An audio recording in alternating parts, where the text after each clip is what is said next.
Congreso Internacional Multidisciplinario del Desarrollo del Conocimiento en Tiempos de Crisis, Madrid,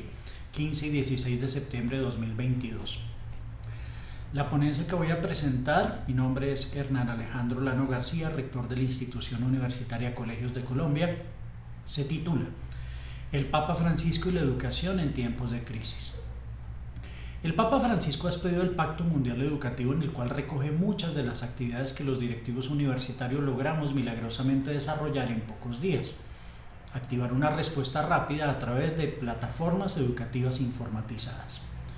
No obstante, la gestión de las instituciones educativas, muchos niños y adolescentes se han quedado atrás en el proceso natural de desarrollo pedagógico y crisis económica generada por el coronavirus. Aproximadamente 10 millones de niños de los 250 millones que están en edad escolar, según los organismos internacionales, se han visto obligados a abandonar la escuela.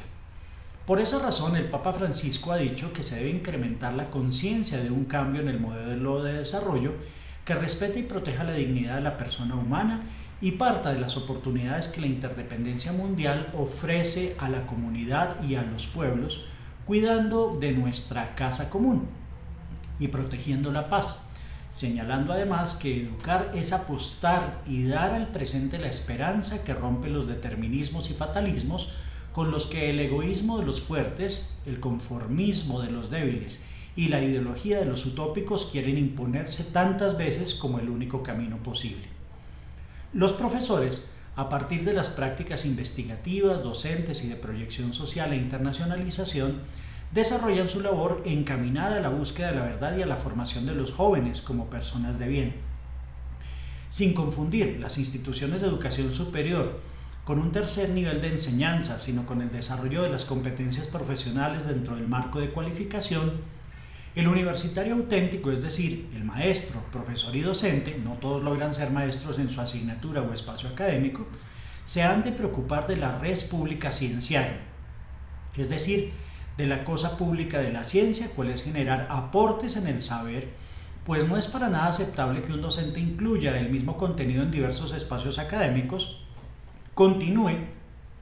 con las mismas fichas u hojas de papel periódico apergaminadas por el paso de los semestres, o se quede en la rutina de ser un profesor karaoke que solo quiere caer en la nota en los textos de las diapositivas de PowerPoint.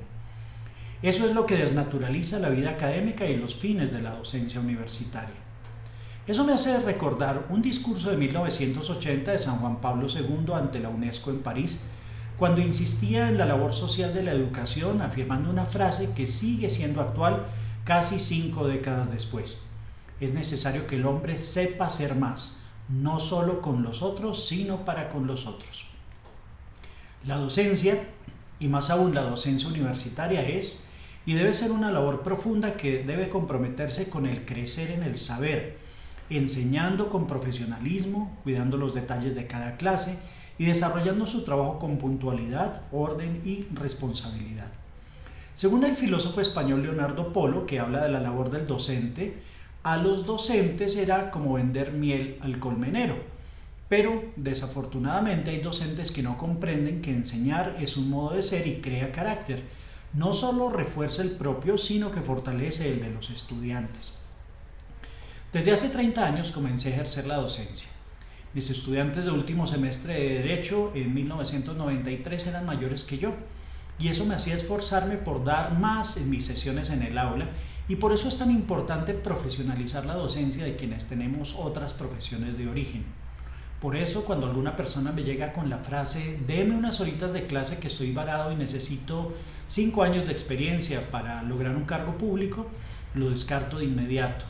Porque ser profesor universitario, con todas las de la ley, implica desarrollar habilidades particulares y tener una vocación, pero por sobre todo, volviendo a Polo, ser docente es casi hacer un voto de pobreza. He ahí la heroicidad del docente.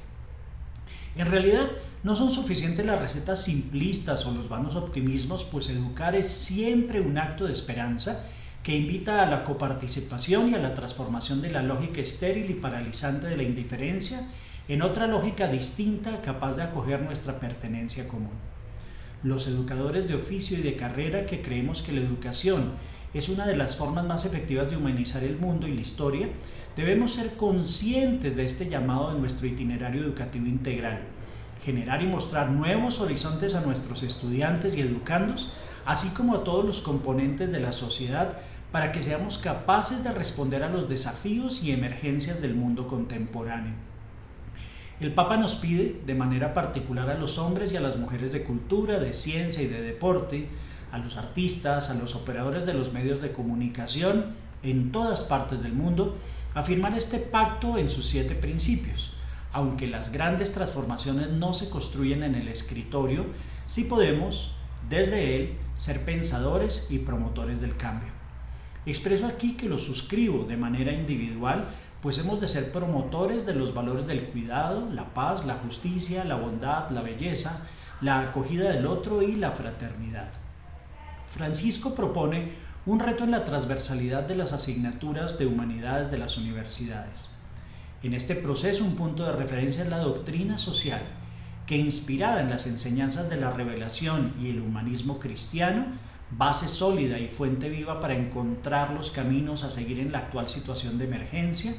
viene a ser y nos pide que seamos parte activa en la rehabilitación y el auxilio de las sociedades heridas, como lo enuncia en Fratelli Tutti, numeral 77. Como lo enseña el filósofo argentino Jorge Bergoglio,